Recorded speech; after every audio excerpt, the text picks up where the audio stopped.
Chapter 10. Huzza, huzza. I had just finished telling Graham and Gramps about the mysterious message when Gramps pulled off the freeway. He said he was tired of chewing up the road, and besides, the little white lines down the middle of the highway were starting to wiggle. As they drove into Madison, Wisconsin, Graham said, "I feel a little sorry for Mrs. Winterbottom. She doesn't sound very happy." "They all sound a little screwy, if you ask me," Graham said. "Being a mother is like trying to hold a wolf by the ears," Graham said, "especially being a mother of one or two. If you have 3 or 4 or more chickabiddies, you're dancing on a hot griddle all the time. You don't have time to think about anything else. If you've only got 1 or 2, it's almost harder. You have room left over, empty spaces that you think you've got to fill up." "Well, it sure ain't a cinch being a father either," Graham said. Graham touched his arm. "Horse feathers," she said. Round and round we drove until Grant saw a car pull out of a space along one of the main roads. Another car saw it too, but Gramps was fast and pulled in, and when the man in the other car waved his fist at Gramps, Gramps said, "I'm a veteran. See this leg? Shrapnel from German guns. I saved our country." The man stared at Gramps.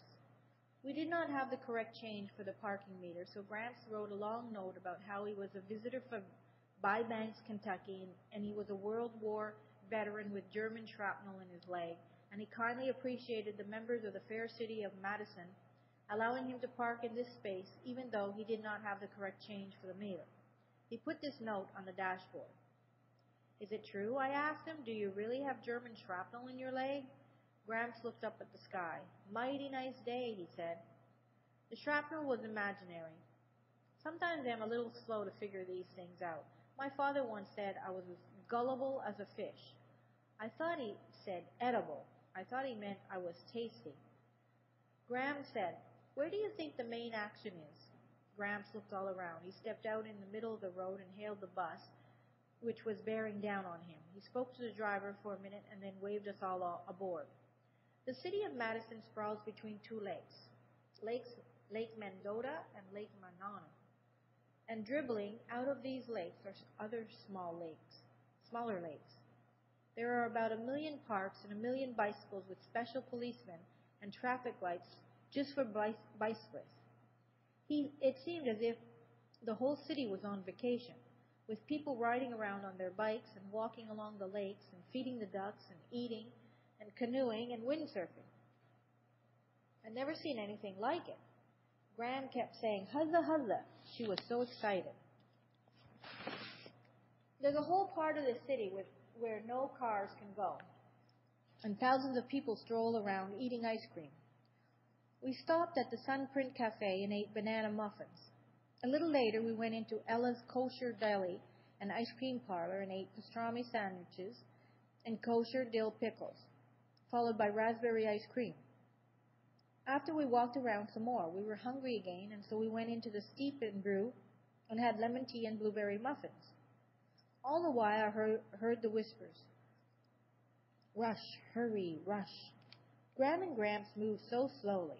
"Shouldn't we go now?" I kept asking, but Graham would say, "Huzza, huzza," and Gramps would say, "We'll go soon, chickabiddy, soon." "Don't you want to send any postcards?" Graham asked. "No, I do not."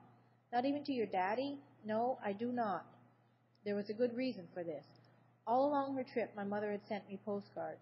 She wrote, "Here I am in the Badlands, missing you terribly, and this is Mount Rushmore, but I don't see any presidents' faces. I only see yours."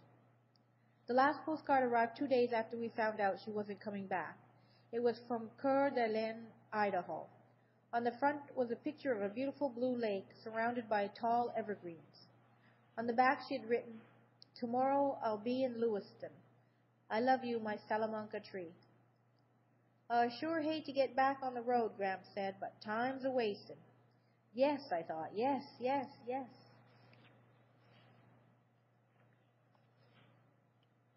Graham settled back for a nap while I said a few thousand more prayers. The next thing I knew, Gramps was pulling off the road again. "Looky here," he said, "the Wisconsin Dells." He drove into a huge parking area and said, "Why don't you two go look around? I'm going to get a little shut eye." Graham and I poked our noses into an old fort, and then sat on the grass watching a group of Native Americans dance and beat drums. My mother had not liked the term Native American. She thought it sounded primitive and stiff. She said, "My great-grandmother was a Seneca Indian, and I'm proud of it." She wasn't a Seneca Native American. Indian sounds much more exotic, much more brave and elegant.